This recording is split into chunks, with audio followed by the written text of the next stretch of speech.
បាទជាបឋមសូមគោរពជំរាបសួរពុកម៉ែបងប្អូនប្រិយមិត្តទាំងអស់ដែលកំពុងតែតាមដានទស្សនានៅ Channel Pri Top Kick ទាំងអស់គ្នាហើយសម្រាប់ថ្ងៃនេះគឺជាថ្ងៃទី13នៃខែវិច្ឆិកាឆ្នាំ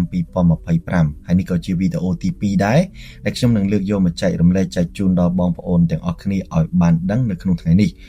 នៅក្នុងថ្ងៃនេះខ្ញុំមានអត្ថបទមួយចង់យកមកចែករំលែកចែកជូនដល់បងប្អូនពាក់ព័ន្ធជាមួយនឹងទាហានរុស្ស៊ីប្រឈមនឹងវិបត្តិសុខភាពផ្លូវចិត្តយ៉ាងធ្ងន់ធ្ងរមកទល់នឹងពេលនេះករណីជំងឺ PTSD ឬក៏ជំងឺ stress នឹងកំពុងតែមានការកើនឡើងខ្លាំងហើយជំងឺមួយទៀតគឺពាក់ព័ន្ធជាមួយនឹងការសេពគ្រឿងស្រវឹងឬក៏ហៅថា SET ដែរបងប្អូននិងមួយទៀតគិតចង់ធ្វើអត្តឃាតក្រោយពីប្រយុទ្ធជាមួយអ៊ុយក្រែនចប់ឬក៏ត្រឡប់មកពីប្រយុទ្ធជាមួយអ៊ុយក្រែន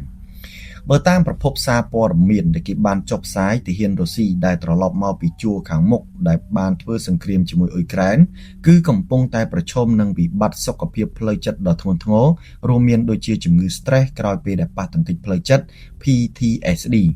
មួយទៀតគឺការញៀនស្រាការគិតចង់ធ្វើអត្តឃាតក្នុងរយៈពេល4ឆ្នាំនៃសង្គ្រាមពេញលក្ខណៈតែម្ដងរវាងរុស្ស៊ីនិងអ៊ុយក្រែនរបាយការណ៍ពីប្រព័ន្ធផ្សព្វផ្សាយឯករាជ្យនិងការសិក្សារបស់រុស្ស៊ី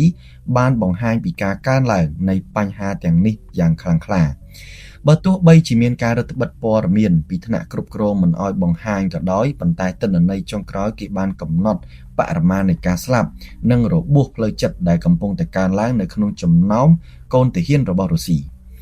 ដូចជារឿងរ៉ាវដែលបានកើតឡើងក្នុងករណីរបស់ Andriy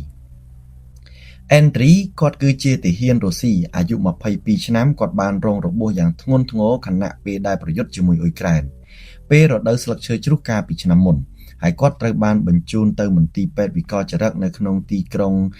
Yekaterinburg ហើយត្រូវបានឲ្យចេញមកវិញដោយសារតែរោគវិនិច្ឆ័យរបស់គាត់គឺបានពិនិត្យចប់សពគ្រប់ហើយថាគាត់មានលក្ខណៈដូចជាគេហៅថាក្រៀមក្រំឬក៏បាក់ទឹកចិត្តមិនដឹងទេបងប្អូនគេហៅជំងឺ stress មានអារម្មណ៍ថាដូចជាក្រៀមក្រំដូច្នេះហើយតាមការពិពណ៌នារបស់មេធាវីរបស់គាត់គឺមានន័យថាគាត់នឹងកើតជំងឺបាក់ទឹកចិត្តឬក៏ជំងឺមួយពិបាកពិពណ៌នាមែនទែនគ្រាន់តែគេឲ្យឈ្មោះថាក្រៀមក្រំបងប្អូនបើយើងនិយាយទៅភាសាខ្មែរយើងក្រៀមក្រំបន្ទាប់ពីនោះមកគាត់ចាប់ផ្ដើមផឹកស្រាយ៉ាងខ្លាំងហើយនឹងព្យាយាមបើកឡានត្រឡប់ទៅអង្គភាពរបស់គាត់នៅតំបន់Chelyabinsk ដែលនាំឲ្យប៉ូលីសចាប់ខ្លួនគាត់បាន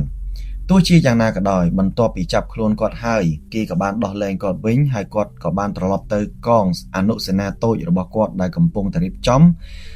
ការប្រយុទ្ធថ្មីមួយទៀតគាត់បានត្រឡប់ទៅជួរមុខបន្ទាប់ពីត្រឡប់ទៅកងសេនាតូចរួចក៏បានត្រឡប់ទៅជួរមុខនៅតំបន់ Donetsk របស់អ៊ុយក្រែនដើម្បីធ្វើការវឹកហាត់ជាមួយសមាជិកដទៃទៀតរឿងទាំងនេះមិនមែនជាករណីឯកតោភាគីទេប៉ុន្តែវាជាសញ្ញាបង្ហាញពីវិបត្តិដែលកំពុងរីករាលដាលនៅក្នុងចំណោមទាហានជាប់កិច្ចសន្យានិងកងទ័ពចល័តរបស់រុស្ស៊ី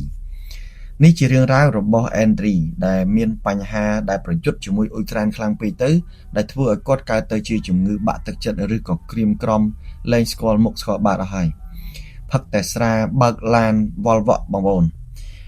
បើតាមទិន្នន័យពីការសិក្សាស្រាវជ្រាវឃើញថា PTSD និងរោគសញ្ញាផ្សេងៗការសិក្សាមួយដែលធ្វើឡើងដោយអ្នកចិត្តវិទូចំនួន16នាក់និងអ្នកស្រាវជ្រាវផ្នែកវិទ្យាសាស្ត្របានស្ទង់មតិទាហានចំនួន140នាក់ដែលទទួលការព្យាបាលនៅមន្ទីរពេទ្យចិត្តសាស្ត្រនៅឯទីក្រុងមូស្គូលេខ1ចន្លោះឆ្នាំ2023ដល់24រយៈពេល1ឆ្នាំអាយុមធ្យមរបស់ពួកទាហានទាំងអស់នោះគឺអាយុ34ឆ្នាំហើយខ្លះបានប្រយុទ្ធនៅតំបន់ដុនបាសភាគខាងកើតអ៊ុយក្រែនជាយូរណាស់មកហើយមុននឹងចូលលុកលុយពេញលក្ខណៈនៅក្នុងឆ្នាំ2022ដូច្នេះគេបានបែងចែកជាភាគរយចំនួនមនុស្ស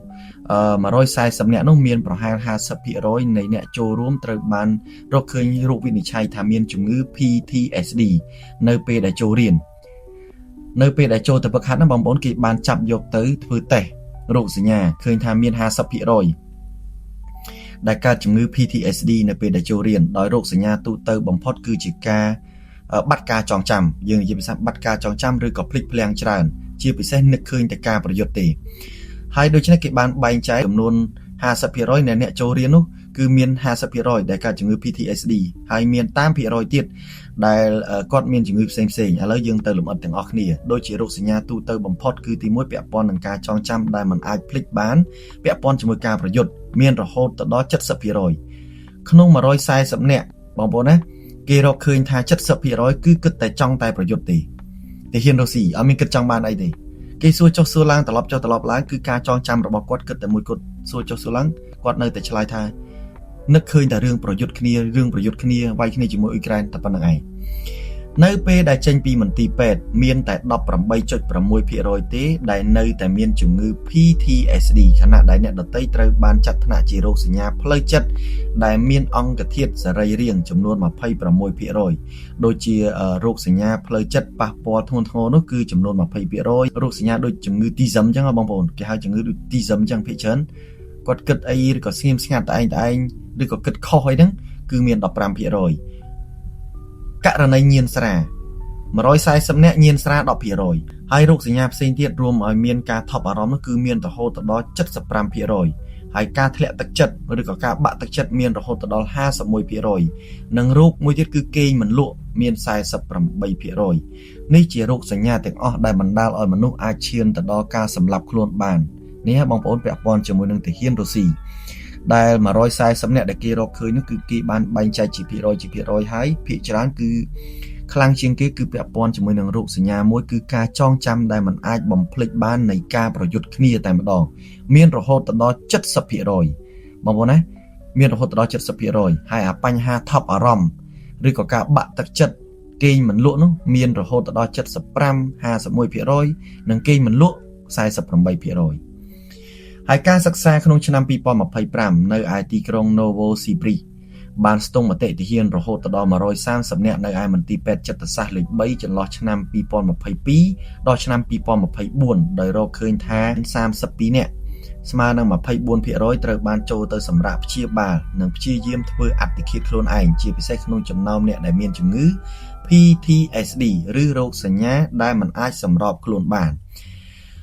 ទូទៅបងប្អូនឃើញថាសង្គ្រាមដែលកើតមាននៅរដូវស្លឹកឈើជ្រុះកាលពីឆ្នាំ 2022 គឺបង្កើនហានិភ័យដែលធ្វើឲ្យទាហានចង់តែធ្វើអត្តឃាតខ្លួនតែម្ដងជាពិសេសខាត់ម្ដងហើយគឺចង់តែធ្វើម្ដងទៀតមានន័យថាក្នុងមនុស្សម្នាក់ចង់ធ្វើអត្តឃាតខ្លួនឯងរហូតដល់2ដងហើយបើអ្នកដែលកើតជំងឺ PTSD វិញចង់សម្លាប់ខ្លួនឯងរហូតដល់5ដងក្នុងមួយនាក់ដូច្នេះហើយបើតាមរបាយការណ៍របស់សេនាធិការអន្តរជាតិដ៏សំខាន់ដែរ GUR របស់អ៊ុយក្រែននៅក្នុងឆ្នាំ 2024 និងឆ្នាំ 2025 មានទាហានរុស្ស៊ីរហូតដល់ជាង 600 នាក់នៅក្នុងសង្កាត់យោធាកណ្ដាលបានស្លាប់ដោយសារការមិនប្រុងប្រយ័ត្នរបស់មន្ត្រីហើយស្ថានភាពគឺបងប្អូនណាគឺថាភាគច្រើនលេបថ្នាំសម្រាប់ខ្លួនផឹកគ្រឿងសង្វឹងប្រើប្រាស់គ្រឿងញៀនការឈ្លានពាននិងបញ្ហាពាក់ព័ន្ធផ្សេងៗទៀតក្នុងនោះមានករណីអត្តឃាតរហូតដល់ 71 ករណីនៅក្នុងឆ្នាំ 2024 និង 81 ករណីនៅក្នុងខែមីនាខែមិថុនាឆ្នាំ 2025 នេះតែម្ដងបងប្អូននេះជាអត្ថបទពាក់ព័ន្ធជាមួយនឹងទាហានរុស្ស៊ីប្រឈមជាមួយនឹងវិបត្តិផ្លូវចិត្តធ្ងន់ធ្ងរបន្ទាប់ពីពួកគាត់នឹងធ្វើការប្រយុទ្ធជាមួយអ៊ុយក្រែនរយៈពេល 4 ឆ្នាំហើយដែលគាត់កើតមានជំងឺ PTSD ឬក៏ជំងឺ stress កើនឡើងធ្វើឲ្យគាត់នឹងគិតអីអត់ចេញទេតែផឹកស្រាជក់ម៉ានិងគិតចង់ធ្វើអត្តឃាតក្រោយពីប្រយុទ្ធជាមួយនឹងអ៊ុយក្រែនឥឡូវបងប្អូនមកទល់នឹងពេលនេះឃើញថានេះក៏ឈានដល់ទីបញ្ចប់ផងដែរហើយក៏សូមអរគុណដល់ពុកម៉ែបងប្អូនទាំងអស់គ្នាដែលចំណាយពេលវេលាដ៏មានតម្លៃ